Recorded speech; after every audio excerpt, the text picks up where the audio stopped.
So welcome back to the vlog. This video is a visual version of our very first The Basement podcast. Myself and Francis have been planning to implement our podcast for a few months now, and this seemed the perfect opportunity to do so. The first guest is Bahrain McLaren's Fred Wright, a Londoner. First year on the team, a Neo Pro, and I spoke to him about all his training, what the team have said to him, how everything's been affected by the virus, and generally just how he's coping. So I hope you enjoy it. Here goes. So welcome to the very first The Basement podcast. I'm very excited to introduce our first ever guest to this podcast, and that is Fred Wright. I didn't know I was gonna be the first guest. Bit of an honor, first ever guest. So yeah, this is our first podcast, and Fred Wright from Bahrain McLaren. How are you doing? I'm good, thanks. In all things considered, I'd say. And how is the training going? You still got motivation at the moment, and how's your head? I think, yeah, for the minute, the head. I'm all right. I think kind of looked at the bigger picture a bit and kind of realised that actually I'm still in quite a good position. I can still go out and train in the sun, so I'm just cracking on with that. I mean, the training's been it was quite nice. It's actually been quite relaxed, so I've only been given sort of, I can almost sort of ride when I want and for however long I want for these next couple of weeks, just to kind of get back into things. You've been given a bit of freedom, do what you want kind of thing for a bit. Yeah. So I had a few days off, and then I'm sort of into that kind of block now, and then it will slowly sort of build up, almost a bit like doing a winter again, I guess. Mm-hmm. And then until it'll build up, start putting more efforts in and stuff, and then eventually I'll be ready to race potentially in end of August, but who knows? Who knows at the moment? Still kind of unsure. Obviously heard about the tour, but absolutely. Yeah, still don't really know. And how much indoor riding have you been doing? Been doing a fair bit of Zwift, or have you been limiting it? I'll be honest, I actually, obviously with the UK, you can still go outside and train on your bike, as part of your daily exercise. So I've sort of been using those, I guess, like they're kind of a little bit, they're not, really strict rules, are they? You kind of, a daily exercise, you could go out for 9 hours and it would still be daily. You can kind of bend it into a little bit of how you like, can't you? Yeah. I'm kind of, but I figured, I'm out in the peaks on my own. I'm not stopping at shop. I'm making sure I'm not stopping at shops to, like coming into contact with anyone. So I'm staying 2 meters away from runners and walkers. So I guess I'm still. Very good. Well, I mean, we're super lucky in the UK, aren't we? Because I saw Philippe Gilbert the other day got pulled over by the French authorities for heading out and breaking his lockdown rules. Because I believe in Monaco, not allowed out. So I guess we're super lucky to be able to. Yeah, we definitely are. Yeah, we definitely are. And I think that's like what you're saying with getting on the indoor trainer. I guess obviously Zwift is great, but for the moment I'm enjoying just going outside. I think until those further lockdown measures get put in place, I think I want to continue riding outside. Although I have done a couple of my my local club are doing like club runs on Zwift. Oh really? That's great. So I've done a couple of them. We get on a bit of a chat so you can all talk to each other. And then ride on Zwift together. It's good fun. I tell you what, the thing that I've been really enjoying about Zwift is like I hadn't planned to race until about now, and now I can race. I can race on Zwift. I've been racing all of the Ribble guys. I've been racing all these people. Yeah, I am thinking maybe I'll look and see if I can do some races. Because I did see there was one. I think one of the British Cycling Academy lads did well in Ethan Vernon did. Yeah. I saw that. That was quite. I almost was like, I wish I was doing that. No prize money, Fred. No prize money, but still a good workout. No, exactly. I think. Well, mate, again, that's another thing that's good for the head. To keep if you've got things to target. A bit of motivation, and it breaks up the day really nicely. So next Tuesday night, jump on with me and Next Tuesday night, show me who's boss. I might have I did speak to my coach, and he was sort of saying that actually it might be quite a good idea to do some Zwift races. Absolutely. To be honest, at the moment, it's anything just to keep, as long as I can sort of maintain where I'm at without losing my head. I guess that's the most important Absolutely. thing. So talking of maintaining and all that kind of stuff, what has the team actually said to you? So you're doing a bit of your own kind of training, whatever you want to do for the next few weeks, but in terms of longer scale, you're doing lots of core, keeping yourself maintained, and what's the plan for the next few weeks? Yeah, so I've been, like you said, I've sort of got a decent little strength program that I've kind of been doing a bit of, which is nice, because it's kind of easy to get slack with that sort of stuff when the racing kicks off. So it's good to be, keep up, up to scratch with that. And then in terms of what the team have said, I think we're just going to try and, when the racing does start, we don't want to be on the back foot. We want to be in the best position possible. You don't want to be the team. We want to be winning races when it all starts again. So absolutely, I guess the goal is to be in the best place possible for when that happens. Very good. And talking about races, you were lucky enough to do a first few of those classics races before, unfortunately, this whole thing took hold. What was it like to get stuck in and really get involved with those couple of races, just to have it all taken away? Was that quite hard to deal with mentally? I mean, to be honest, I'm actually quite glad that I got two races in. I think there were quite a few people that didn't even race as much as I did. So my 7 days of racing in this season was actually more than some. But no, I really enjoyed it. It did. I've been watching like reruns of Roubaix and stuff. And just thinking, I wish I was kind of part of that team and part of doing some of those races, because they're the best races going. I've been watching Strade Bianche and Paris-Roubaix on repeat every single year. Like, looking back at them, just I was races. watching. Is it the 2010 one where Cancellara goes solo? Classic. Or is it might be 2000? Yeah, it's either 2009, 2010, but it's just like, it's pretty cool to when you get that back on. And well, maybe next year, Fred. It does make you want to race. Maybe next year. Yeah. So you live in a house with some BC teammates, or some riders from the BC Academy. What's it like having those people to train with, or have you just been heading out on your own? A bit of both, really. I guess when our training is similar enough, we've been going out together, which is, again, really, really handy. I actually don't think there are that many people that can train with others, let alone train outdoors. So we do get some funny looks, but I guess you've just got to, because it looks like we're just going out for a bite, but we do live together, and it is within the rules. So. Absolutely. No, fair play. You're going to get a lot of teammates, I would imagine, living all around the world, very jealous of you, wouldn't you? Yeah, well, that's the thing. I think, hearing from the guys in the team that are in, stuck, not only being able to train on the turbo, I feel really lucky. So I feel, that's kind of what's keeping me going at the moment. Absolutely. No, that's great. And then as to the recently announced new proposed Tour de France dates, what do we think about the rest of how realistic do you think is that for the rest of the year? And do you think it's worth continuing like that amount of training for if it is if at this point, isn't it? So how's that mentally? Yeah, I think that will be the hardest thing, to come in the next. I think I'm going to find out in the next month or so, when it's still another few months till we race, and it's still not for definite that we are going to be racing. So I guess, I think the important thing is that we just keep the sport has to keep going. So we do have to, do these, do Zwift races or things like that, just to keep sponsors happy, and just to try and, because it's really not good for the cycling. to be No, honest. it's awful. I mean, And what for do the you, whole world, but what do you, yeah, absolutely. What do you think of the Tour de France being rearranged above almost any other race, and also the other two Grand Tours?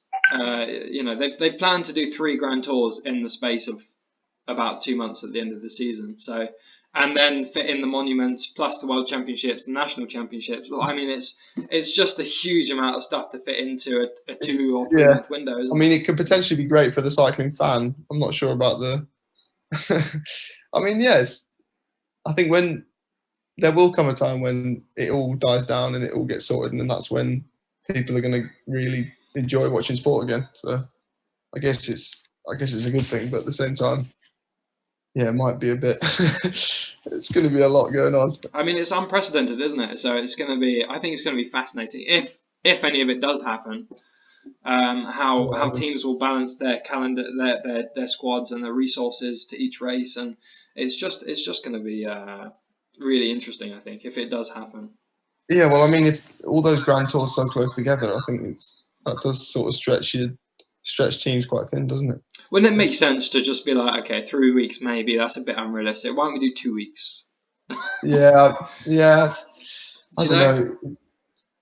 I Yeah, feel like there's so many Italians and French, like the purists, are just like, no, it must have 3 no, it weeks. has to be. Yeah, it has to be 3 weeks. We cannot I think I'm change with it. them actually. I think Yeah. if you're gonna do it, you've got to do it. It's like the whole thing with the fan, like doing it behind closed doors. It's never. It just doesn't. It doesn't work. You have to do it when, when the whole world has sorted itself out. I think we do have to wait. There's no point trying to do it earlier than when everything's ready. Yeah, what I find so fascinating is how people are so polarized with it. Some people are like, no, all of this is going to pass in 2 months and you'll have the season which everyone's expecting at the end. And some people are just like, the world, like, this is just not good. Like, I can't believe that you're even considering this is going to happen. Like, there's nothing that's going to happen this year. And the opinion is split completely down the middle. And where do you sit? Which side of the fence do you sit on? I think there's going to be some racing. I think whether that's racing for me as a young rider in a team, it's not. Let's face it, I'm not going to be going to the Tour, so I think it's important that a race like the Tour does go on at the end of the season. But whether I'm kind of thinking actually maybe some smaller races, the sort of ones that I'd be doing might not be on, so I might not be racing. But then at the same time, I was literally just earlier saying to my coach that actually looking long term, it's still, it's still important to just keep going for the years to come because I've still got my whole career ahead of me. So absolutely, it's just consistency, isn't it? You could easily stop training now for a couple of months and then build up again, but that's you're gonna be missing out on a few weeks where probably other pros have continued all the way through, right? Yeah, exactly. You've kind of just got to. We've just got to keep going, and hopefully things will sort out. But I mean, yeah, I like I said, I'm fine now. But then we do this, we have this conversation again on another podcast in a month, and I might be like, oh, no, I can't do it anymore. I mean, telling that it's quite funny because last time we met in when was it? January. Was it January or was it? No, February? I think it was maybe early February, but it was before I went to. It was the before Saudi you went tour. to Saudi, yeah. And we said we went for a nice little ride. You showed me your roads, and we said next time we see each other, I'm going to show you my roads, and that was a Surrey or a Windsor loop. Yeah. Unfortunately, this is the best that we can do at the moment. But I know. Who'd have thought we were there? It was such a nice day that we'd be, where where we are right now. It's crazy.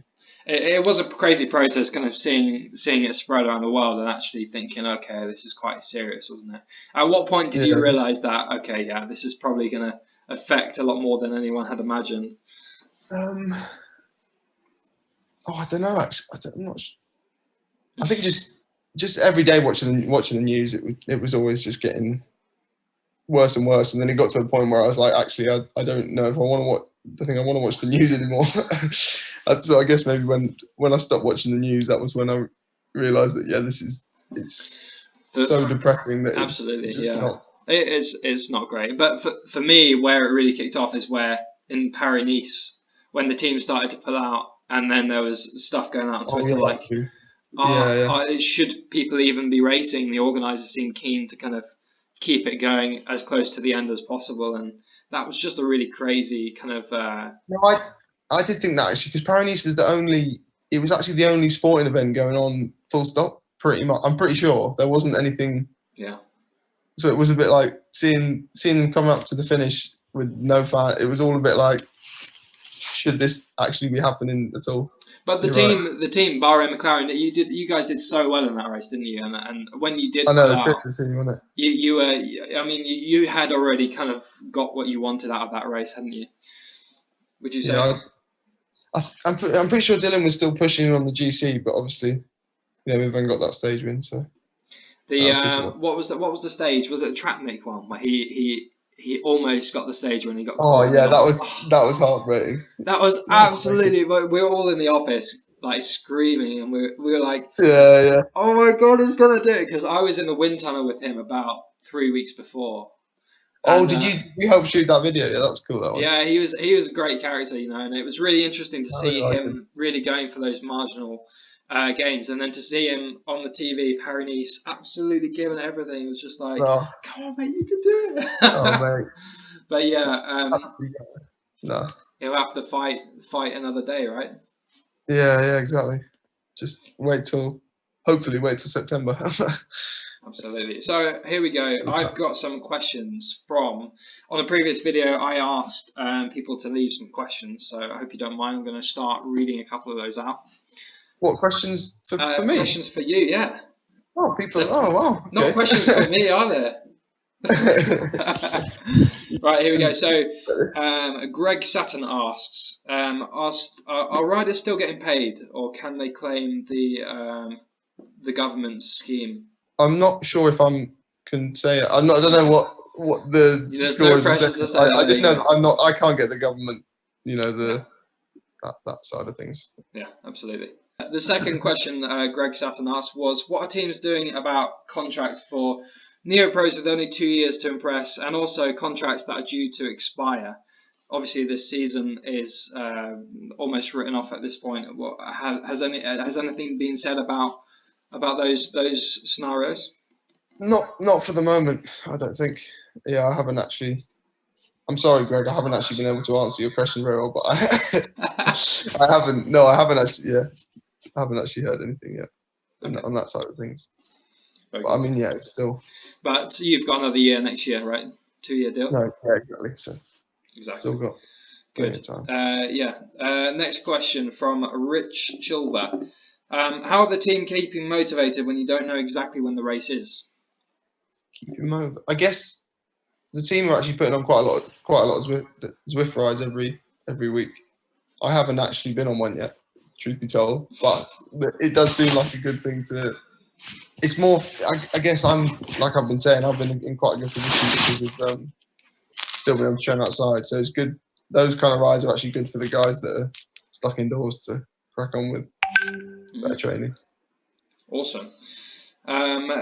So Manuel Lessing asks, what is your job within the team? Are you obviously you're a classic specialist? What would you say? What kind of rider do you see yourself evolving into? But yeah, this year, what's your role been at the races which you've done? I guess just full support for the more experienced guys, and like in the Saudi tour, I was just kind of helping as part of the lead up for whoever we were going for in the sprint, whether it was going to be Mark or Phil. It turned out to be Phil at the end of that stage race. But yeah, I guess kind of lead out and support, and really just I'm there to learn and hopefully learn to, and then that's what will develop me into the kind of rider I want to be.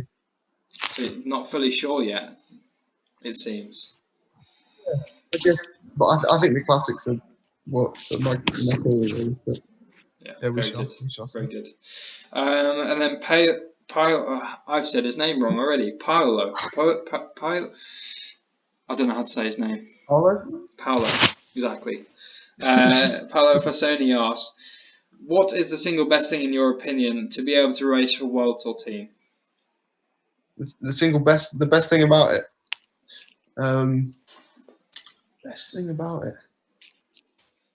I guess all of the support you get. It's quite a broad answer, but just the amount of staff, the amount of it all kind of comes into one big thing. It just, going to like those classic races in the team bus, the amount of people that are supporting you as a bike rider is pretty impressive. So I'd say it's something, the size of the team and the amount of organisation, everything that goes on with it, it's pretty impressive. Absolutely. So it's great to be part of that. Absolutely, it's a big team. It's a lot more than what people see behind closed doors, right? No, exactly. I was kind of used to going to races as part with the British cycling setup, where we'd have, one Soigneur, fair play to them, who'd have quite a lot to do, and you wouldn't get a massage and stuff, things like that. And whereas now it's like, more Soigneurs than it's like one Soigneur for two riders rather than yeah, it's great. Also, and then the second question. How many components of your bikes are custom made or not available to the market? I know your handlebars are pretty prototypey. Is there anything which is not available yet? To be honest, I'm pretty sure all of it is available on my training bike. That is, I can't think of anything that's like those handlebars are pretty. But then again, I'm pretty sure you can get them. So I think it is all. It is a UCI rule, isn't it? You have to be able to buy every piece of kit which you race on. Yeah, I think so. But I don't know how long the window is. I'm pretty sure you can have stuff that is new. You start like trialing. Yeah. No, but there's nothing. Yeah. I'm not that I know of anyway. Nothing 3D printed or anything crazy like that. Not on my. I'm sure there'll be guys with TT bikes that have 3D printed things, but not for me at the moment. Very good. And then within the team, Fred, obviously, Bahrain McLaren is one of the biggest World Tour teams. Who is your favourite teammate who you've come into contact with? Obviously, you haven't been able to meet everyone really well yet, but who is it that you looked up to within the team? Tricky one. I spent quite a lot of time with Mark, obviously, and then also Heinrich Hessler. So I made one of them two. I don't know which. I don't know which one I'd choose, but no, it's cool having like older guys in the team to learn from and absolutely. So talking of those two icons within sport, Henrik Hausler and Mark Cavendish. Exactly. They're icons, aren't they? Did you bring it up, Milan San Remo? Oh, I haven't actually. But it's quite funny that they were kind of rivals before, but now they're really good mates, which is quite funny. It must be quite surreal for those guys who are both kind of getting on in their careers to be brought together like that in that way. It must be quite weird, right? No, they're really, they're kind of sort of rivals in the peloton. To go from rivals to, best. Pretty good mates. It's kind of. So they get on well, do they? Yeah, they do. Really do. For anyone who doesn't know, Henrik Hausler and Mark Cavendish sprinted out in the 2000. It was 2009. 2009, a long time ago now, and it was one of the closest sprints in the history, as far as I remember. It was a tyre width, but those two faces right coming down to the wire. It made for a good photo anyway. Yeah, it's a great photo, isn't it? Yeah, and also it wasn't Hausler riding for that Cervelo team at the time, that nice white kit. Yeah. I'll never forget that race. It was special day. Yeah, we used when I was younger in our cycling club, we do like turbo sessions in the winter, just like at the velodrome in the office, in like the office building that used to be there, and in one of the races we'd watch, on like a projector as everyone was doing a joint turbo session, would be that same Milan San Remo. Oh really? Yeah. I'm pretty sure that was one of the ones that we had on. It was one of the greats, isn't it? This is definitely worth watching if you haven't seen it. The last 10K of that. Yeah, definitely. Right. Well, that's all the questions. Thank you so much for tuning in, Fred, for this first ever The Basement podcast. We're going to be doing a lot more of these next time, hopefully with Francis Cade as well. There'll be a 3-way. Normally, what we do, is get you in. We'd have our guest here in the basement in our little studio. Okay, yeah. I figured it was called The Basement. Yeah. So we're downstairs in Bicycle, which is a bike shop owned by our good friend James, and normally it's myself and Francis here, and we wanted to kick off the podcast for a few months now, but this seemed the perfect opportunity. So yeah, there'll be a different guest on each time, and hopefully we can build this into something really awesome. But thank you so much for being our first guest. I think by the next time you see me, hopefully my beard will be a bit longer as well. I'm committed to the quarantine. Are you fully committing to it, right? Yeah. I don't seem to grow any on my upper lip, but that's we shall see. It's also a different shade, right? What's that? It's also a different colour. Yeah. I'm actually strangely ginger in my beard. It's odd. Ginger ninja. Ginger, mate. Incredible. Well, thank you so much for being our first guest, and all the best for your training, and fingers crossed we get this racing back on track. Yeah, I think fingers crossed. I was looking forward to joining the team throughout the year with the video camera, getting some content. I know I would have been coming on rides with you, and we'll just have to save it, mate. All roads. Yeah, you'll have to come up and do a ride in the peaks, maybe.